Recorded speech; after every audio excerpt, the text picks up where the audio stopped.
So the settlers know your ally, Britain. I know this like a documentary style. Guess let's watch it.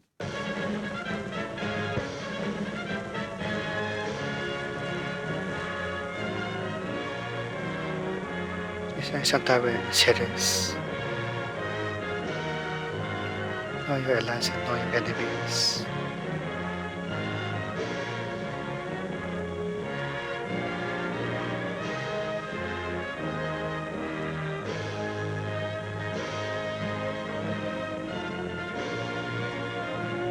Prepared by the War Department to help you understand our allies.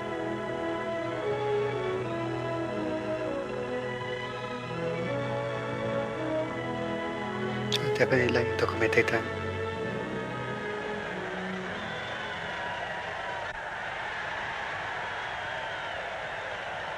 It's like football. Carried by the men in the backfield. The tough little guy from China, Big Joe Russia, John Britton, and a guy called Yank, the four greatest backs in the world. So let's take a look at the men who carry the ball with us. Who are they? How do they live? What makes them tick? Let's start with the one that's toughest to understand, the one we know just enough about to confuse us, John Britton. Here's where he lives. A little island no larger than the state of Idaho. 500,000 people live in Idaho. 96 times that many live in Britain. The Nazis and the Japs scream about Lebensraum, living space. But there are more people on a square mile of Britain than a square mile of Germany or Italy or Japan. More congestion than practically any place on earth except the New York subway or a sardine can. And that's a clue that explains a lot about John Britton. We build front porches on our houses because we didn't want to miss the chance to see our neighbors. But John Britton hides himself in a little box and plants a hedge around that to make sure he doesn't. Living that close to neighbors, privacy is part of the pursuit of happiness. And in the sardine can called Britain, they learn to get on with their neighbors. They have to. He's too damn close. That's why they have so little crime in Britain. Believe it or not, even in wartime, the British cop does not carry a gun. Nor does the professional cop. And in 1926, when the world heard of this stoppage of work in Britain, that industry, transportation, the whole life of the country had been paralyzed by a general strike. It was still more surprised next day to learn that the strikers were playing football with the cops. You can only understand that if you live in a sardine can. The second clue to this guy on our team. No part of Britain is more than 100 miles from the sea. Every day for hundreds of years, years of peace and years of war, John Britton has seen ships sail from his island to the seven seas. That means that whenever John Britton wants to bust out of his sardine can, it's the sea that gets him. He's been busting out for hundreds of years, and that led to Australia, South Africa, New Zealand, Canada, and for that matter, the United States of America. How did John Britton get on our team? Remember 1938? The Yankees won the pennant. Wrong way, Corrigan. The last trains ran on the 6th Avenue L. Well, John Britton got excited about the same sort of things. The bet he had on the Derby, or, as he would say, the Derby. His job. His kids. Getting his exercise on his day off. Preston North End taking the football cup. Soccer. Only 300 miles away, people were cheering another kind of event. Oh boy. That one.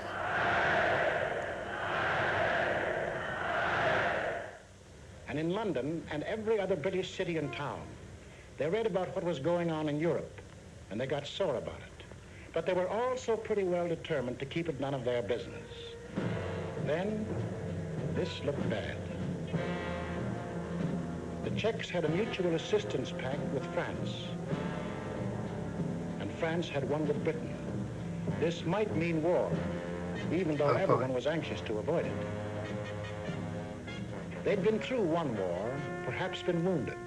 Hundreds of thousands of their brothers and friends had been killed. There was nothing beautiful to them about war, and they had no desire for another. In a last desperate effort to preserve peace, the Prime Minister today flew to Munich. All was well. Britain, France, Italy, and Germany were signing a pact at Munich. A pact in which the Germans agreed they had no further territorial claims to make. It was to be peace in our time. But it turned out to be a strange sort of peace. Hitler's first move was to break the pact he had signed. Wishful thinking was ended. Now they knew something had to be done about Germany. They approved the Conscription Act, the first peacetime conscription in British history, just as the Selective Service Act was the first in American history. Gas marks. The British had put their cards on the table. They had, in effect, said to Hitler, "That's enough. If you go into Poland, we'll fight." Hitler smiled. Like other would-be conquerors of Britain, Philip of Spain, Napoleon, Kaiser Wilhelm, he thought he understood the British. He didn't. He did. The sleeping lion began to wake up. He was a pretty drowsy lion for the first 6 months of the war. Oh boy. He snapped and growled.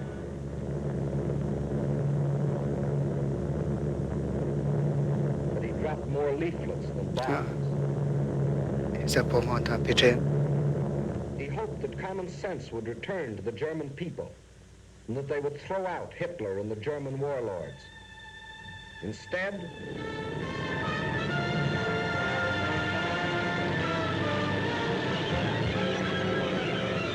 At dawn this morning, the German armies, without warning, invaded the neutral countries of Luxembourg, Holland, and Belgium.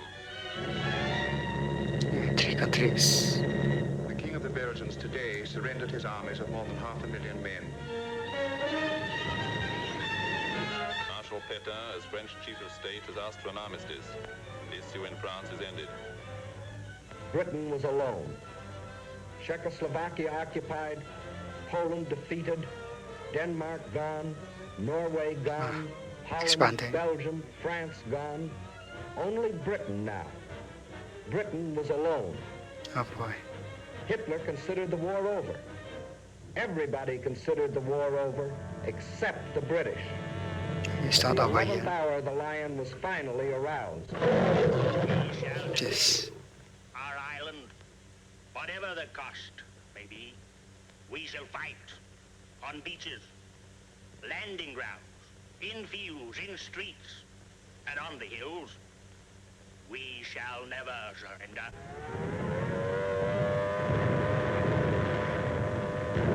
For a year, they took everything that the Nazis could throw at them.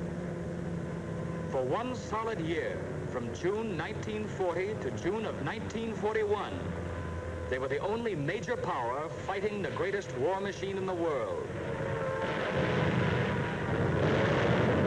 It's going on.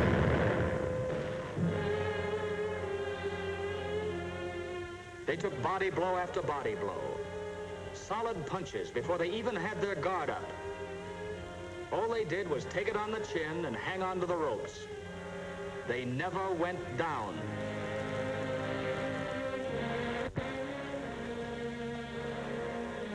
And while they buried their dead, they prepared grimly and defiantly for the day when they could strike back.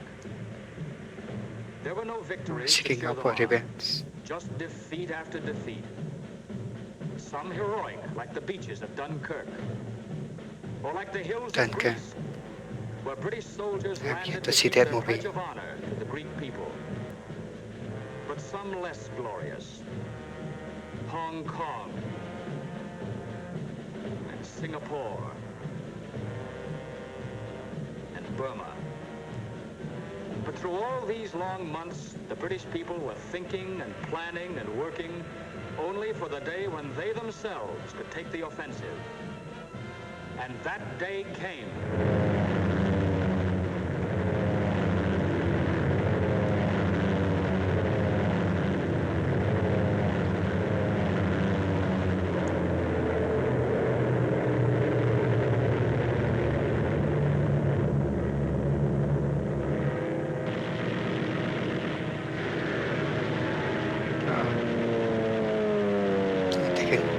Taking the ship.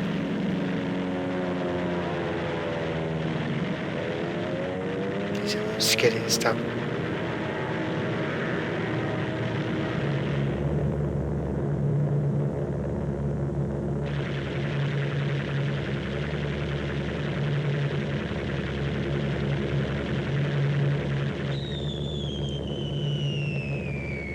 It was the British that made the Germans realize that war could be brought to German soil, too.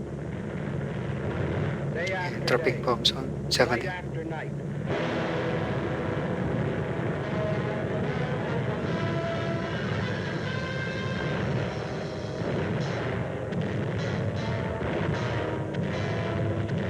Oh boy. All the settings.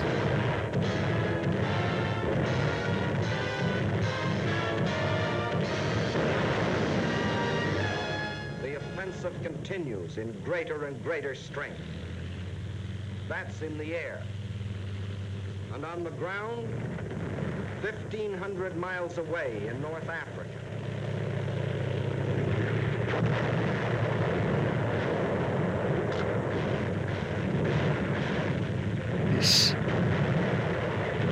This hot web. So record.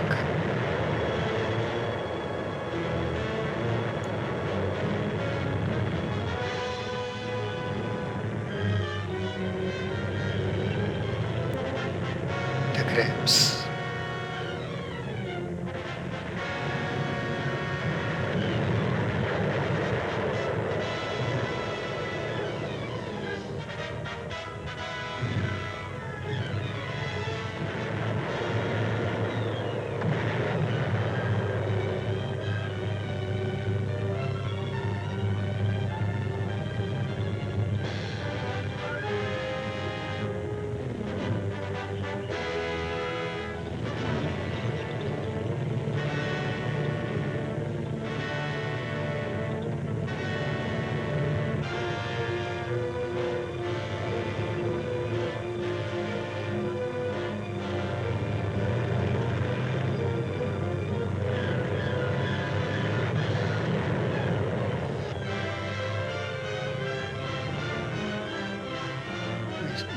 Maybe the place names.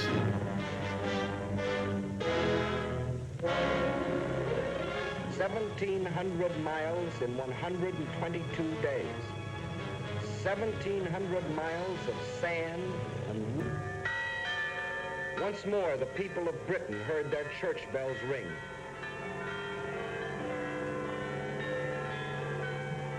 What does that mean? More than 3 years earlier, they had been warned that this would be the signal of invasion. But long since the nightmare of the threat of The signal of invasion had passed. invasion. Now the bells rang out a song of thanksgiving, a song of victory.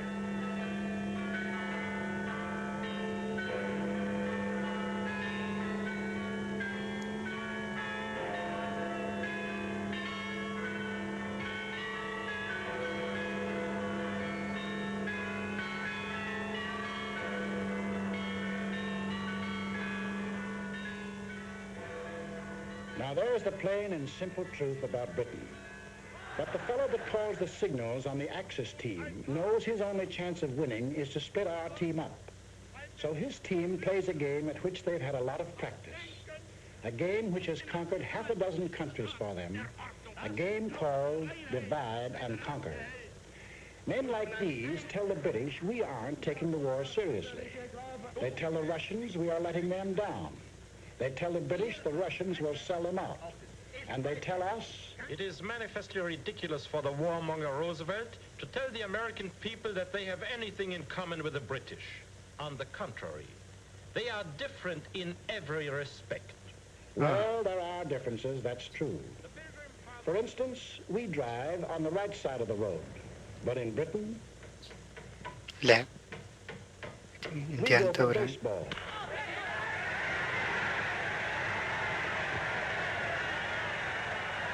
They have a little number called cricket. Yeah, similar to India.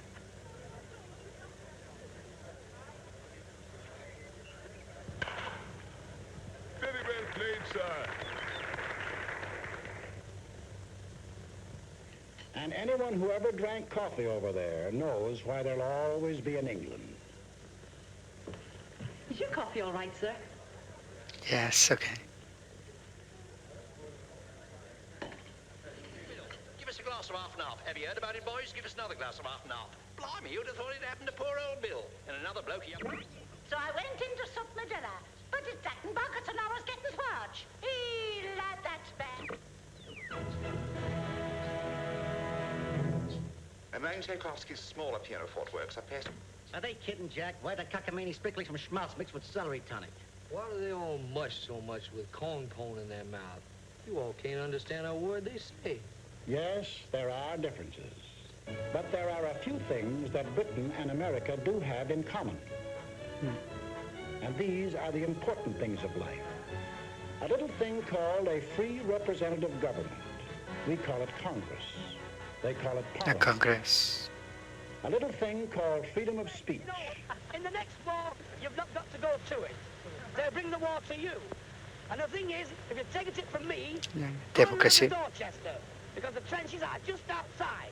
This meeting is called under the auspices of the American Workers' Party, an organization dedicated to the organizing of the working class of America. Freedom of the press. Freedom of religion. Yeah. They may not be important to Hitler, but all these things are the common heritage of John Q. Public and John Britton.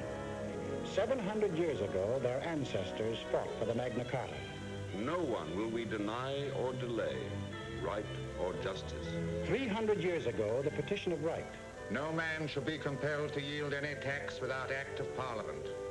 These principles came to our own country with the earliest settlers, and from them developed...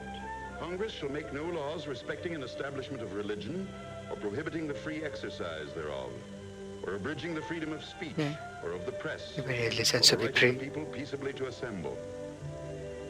We may make gags about each other's accents, but we speak the same language of freedom. Even during the American Revolution, when we were at each other's throats, the Earl of Chatham was free to say about us to the British Parliament, "You cannot but respect their cause and wish to make it your own." and that is why in the heart of London, alongside his great naval hero, Nelson, John Britton has put George Washington. And in Parliament Square, the most sacred spot in the British Commonwealth of Nations, Abraham Lincoln. Of course, Hitler doesn't like this kind of talk. His job is to sell the Of British course. that we are a nation of money grubbers. A money grabber. And gangsters. While in the next studio, he is selling us the idea that the British are gutless and dopes. The John Q. Public and John Britton are entirely different. All right, Hitler, where are these miners? Wales or West Virginia? These farmers, Devonshire or Wisconsin? These steel workers, Sheffield or Pittsburgh? These children, American or British, they live in lands which share the same hopes, the same ideals, and unlike the poor children of Germany, in lands where the truth is free.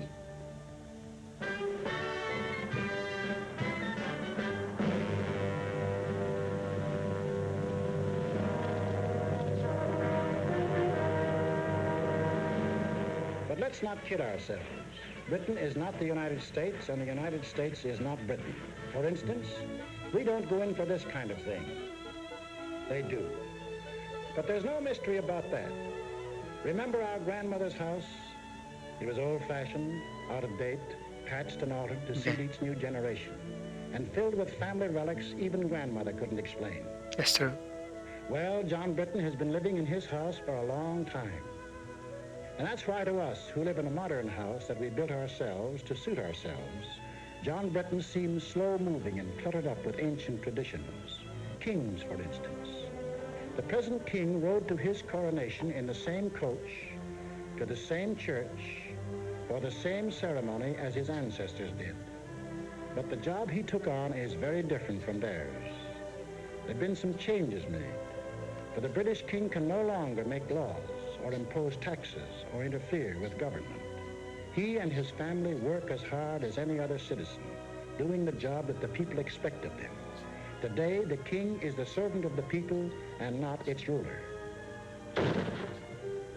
When an American is arrested and brought to trial, the bailiff calls his case The People versus John Doe. But if such a case were called in Britain, it would be The King versus John Doe. It means the same thing. Today, the British king is the symbol of the people. The British are great fans of the fellow in Buckingham Palace, but when they sing God Save the King, they're not worrying about his health. They mean God bless the British people. Okay. And the dukes and the earls. But in 1911, the people took away the last remaining power of the lords to block the action of the people's representatives. Dukes and earls don't run the country anymore. Today, there are only two people who do that. John Britain and his wife. They go to the polls, just as Mr. and Mrs. John Q. Public do here, and elect their representatives to the House of Commons. The voting. And there they fix the taxes and make the laws. And if John wanted to get rid of the lords, his representatives in Commons can at any time vote them out of existence. But John doesn't want to get rid of them. So he confuses us by keeping dukes and lords in a country where unions have long been accepted as an essential part of the democratic system, where the Labor Party, controlled by the unions, is one of the two great political parties, where longshoremen and railroad engineers have been ministers of the Crown, and where for 30 years he has had a system of social security even more extensive than our own. So when you read about Lord Louis Mountbatten or Lord Beaverbrook, former head of aircraft production, don't think they got their jobs because of their titles. They got them because they were the best men for the jobs. Just as Ernest Bevin, formerly a labor leader and now a member of the War Cabinet, Herbert Morrison, who started life as an errand boy and is now Minister of Home Security, got their important jobs because they were the best men for them. With the things on the surface, the unimportant things, their John Britain and our John Q. Public differ. But the important part of their lives, they run the same way, the democratic way, the free way. But this gentleman never bothered about the truth. And when John Britain started carrying the war to Germany, he tried a new line. The warmonger Churchill only wages this war against the German people to save the British Empire. All right, let's take a look at that one. Here's the British Empire. And here's where the Germans were headed when Britain declared war. Does that look like trying to save the empire? Tackling Germany when it was headed into Poland and toward Russia? The one direction in which there were no British possessions? After Poland fell, Hitler hinted at peace with the British. This was the perfect chance to save the empire. But it wasn't saving the empire that the British were thinking about. The position of His Majesty's government in respect of any peace offer by Hitler. We are not, in any circumstances, prepared to negotiate with him at any time on any subject. And after Britain had been on the losing end, month after month, it had another chance to save the empire. Even now, Hitler thought John Britain would make a deal. But we shall never cease to persevere until they have been taught a lesson. The freedom we fought for in 1776, Britain has since freely given to Canada, Australia, New Zealand, South Africa. These are independent nations, with their own parliaments, their own laws, even their own money systems, their own tariffs, which often work to Britain's disadvantage, their own armies and navies. Britain couldn't even take them into war if she wanted to. That's a problem they settle for themselves. Each one of the British Commonwealth of Nations declared war on Germany of its own free will. Of course, no one ever talks about the British Empire today without mentioning India. India. And men of goodwill in Britain as well as other countries have been outspoken in their demands for Indian freedom. For no man who believes in democracy can support foreign rule of any people. But there are things that many of us do not know about India. For instance, that India pays no taxes to Britain, either directly or indirectly. That the Indians fix their own tariff laws, frequently to Britain's disadvantage. That of the Viceroy's Executive Council, 11 of the 15 members are Indians. And in the courts, 10 of every 11 judges. Furthermore, that no Indian is ever conscripted for service in the Army and Navy. It was voluntary enlistment that raised the Indian Army from 170,000 at the outbreak of war to 1.25 million today. And on the subject of India, listen to the words of Field Marshal Jan Christian Smuts. He fought against the British 40 years ago, was defeated in his fight, and still became the leader of one of the British Commonwealths of Nations, Prime Minister of South Africa.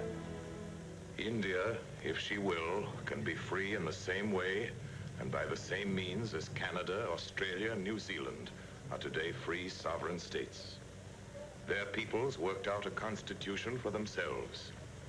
The same course is open to India if the peoples of India will agree about the terms of a free constitution.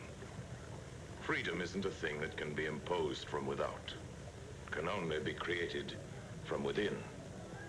The Indians have a responsibility to reconcile the differences that exist in the vast Indian population, with its 100 different languages, its dozens of different religions. And on March the 11th, 1942, the British government placed itself on record and promised full self-government to India if India will work out a constitution that will satisfy its people after the war is over. But during this war, military leaders agree Allied troops are needed in India as an effective bloc by the democratic world to keep the Nazis and Japs from uniting. Further, India provides the bases for United Nations bombers to get at the Japs in Burma. In other parts of the empire, too, democracy stands on guard. If it wasn't for the British at Gibraltar, Malta, Cyprus, Suez, Alexandria, and they're hanging on to them regardless of the cost, and their drive across Libya to Tripoli, there would have been no American landing in North Africa.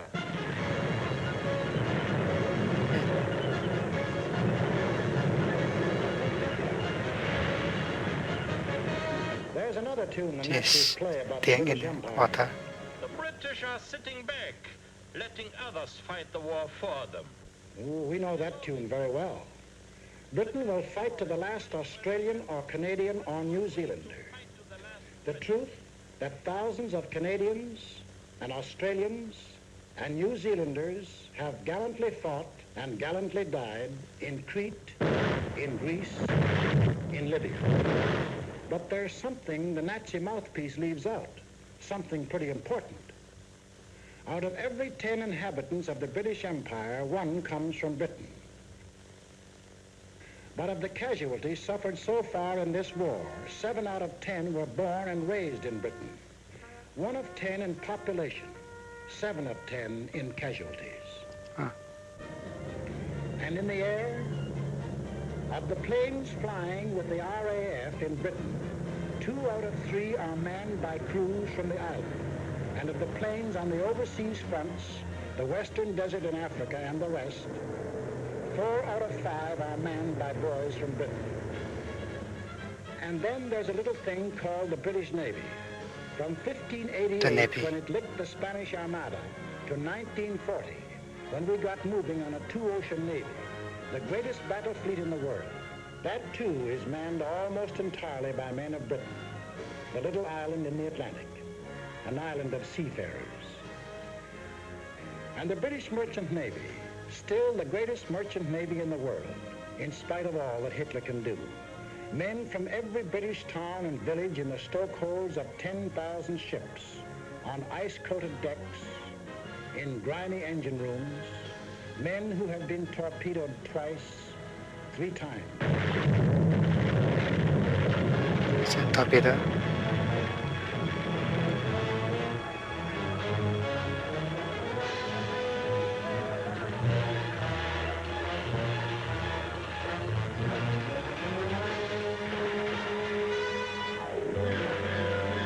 There's one English sailor who's been torpedoed 6 times and still signed on again. 6 times, But we yes. never hear about these things because of a curious character whose ways will never be completely understandable to an American. John Britton himself. He has an idea he shouldn't talk about himself and what he does. He calls it bad form. We call it damn silly. He'd say of a Spitfire, "Oh, she's not bad, little kite." But this man, the boss of the German Air Force, can tell us that the Spitfire has been the most deadly fighter in the world. And we certainly need an interpreter when this happens. Hello, Bob. Had a good trip? Oh, all right. All right. Except that he spent 2 days in the icy waters of the North Atlantic after being torpedoed on the way to Murmansk. See this man? His name is Whitten Brown.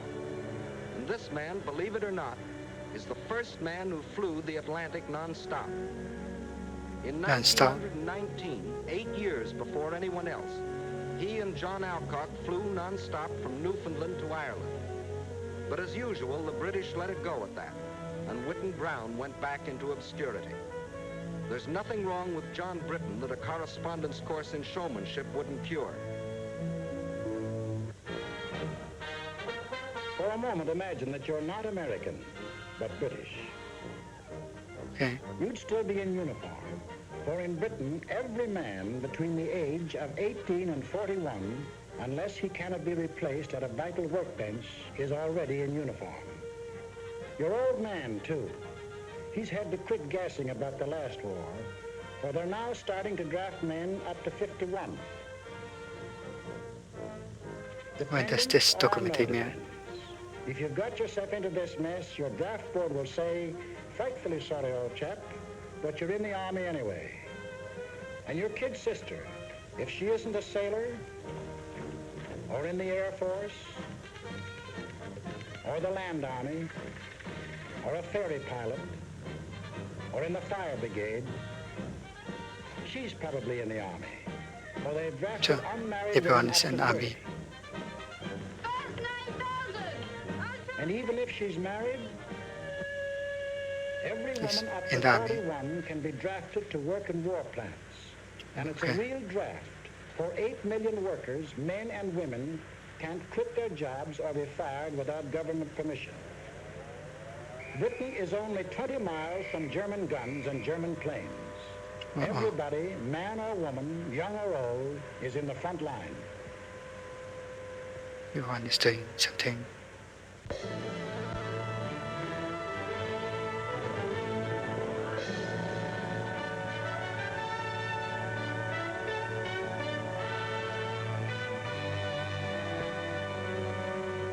Maybe this isn't your idea of Britain.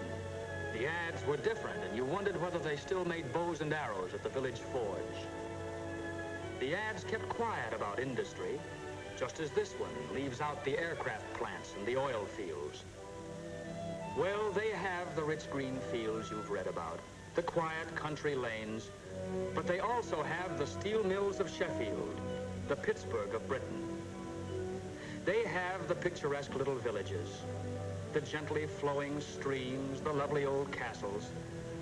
But they also have the shipyards of the River Clyde, not as modern as Henry Kaiser's, but still one of the greatest in the world. They have the old cathedrals, deathless reminders of a rich tradition. Cathedral. But they also have the great industrial cities of Birmingham, Glasgow, Manchester, Leeds. They seldom, if ever, saw an American tourist, but they made Britain, even in peacetime, one of the greatest industrial powers in the world. And in wartime, even as late as July 1942, this little island, no larger than the state of Idaho, was making more even war the goods than we were. Maybe you thought John Britton sat there and waited for us to send him planes and guns and tanks. Well, he's deeply grateful for what our Lend-Lease did for him. It saved his skin when he was in a tough spot. But today, Lend-Lease works in more ways than one. For today, John Britton himself furnishes planes and guns and tanks through the same Lend-Lease to us, to Russia, and his other allies all over the world. In Britain alone, our forces have received, free from the British, 1.5 million tons of food, clothing, and munitions, and 2.5 million tons of other materials. There's another thing you ought to know about Britain. If your unit gets sent there, you probably won't be invited out for supper or for a drink. That's not because the British don't want to entertain you. They haven't anything to entertain you with. Britain is mobilized for war, total war, and that means an end to civilian supplies. If you were a Britisher, you wouldn't expect your girl to use lipstick. There isn't any, except what we bring over as bait. She wouldn't be smartly dressed, for clothes are rationed, severely rationed. It's very unlikely she wears stockings, for if she bought a pair of stockings a month, that would be all the clothes of any kind she could buy. That's some rationing. We think our gas rationing is tough, but John Britton gets no gas at all. He goes to a pub to buy a bottle of whiskey. The pub keeper laughs in his face. Grain is needed for industrial alcohol. Industrial alcohol is needed for munitions. And nearly all the reserve stock of British whiskey is kept for sale to America to pay for the goods Britain buys here. For don't forget, besides Lend-Lease, Britain buys and pays for vast quantities of goods. And it was the cash purchases that Britain made before we entered the war that gave our munitions industry its start and enabled us to build it up in record time. He goes to buy a pack of cigarettes. There probably aren't any. No. But if there are, 2 shillings, please. That's 40 cents for a pack of cigarettes. 12 cents represent the cost of the cigarettes. The other 28, the tax paid to the government. For Britain is going all out in taxation. Nobody is making any money 49 out of million. the war. Industry is paying. Excess profits tax is 100%. Labor is paying. The man who earns $33 a week pays 29% income tax. And the rich man, if there are any of them left, pays an income tax of no less than 97.5%. And then there's the little matter of food. There are not many fat men in England nowadays, but John Britton isn't kicking. He knows 1 egg a week is helping him to win the war. The British rations are the rations of a free people. Everything for the war. They could get food as they did in peacetime from Canada, Australia. But that would take ships. And the British prefer to use the ships for supplies to Russia, planes from America, troops to the Mediterranean. To win the war, every Britisher is on short rations and has been on short rations for 2 years. Everybody except the children. They get 4 times the eggs that grown-ups do. They get all the oranges that arrive in Britain. And practically all of the extra milk.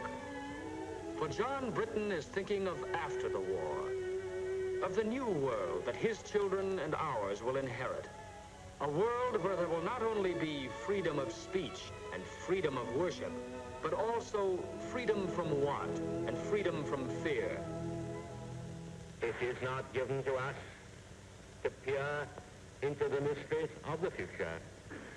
Still I avow my hope and faith, sure and inviolate, that in the days to come, the British and American peoples will, for their own safety and for the good of all, walk together in majesty, in justice, and in peace. This is what the British are fighting for.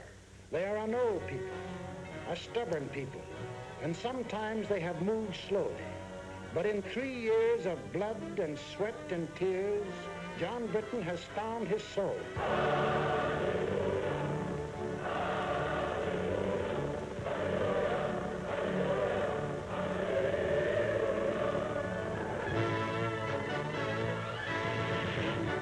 is tough.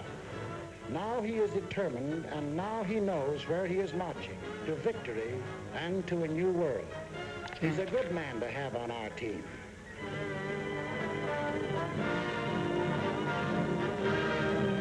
I guess this will be the ending.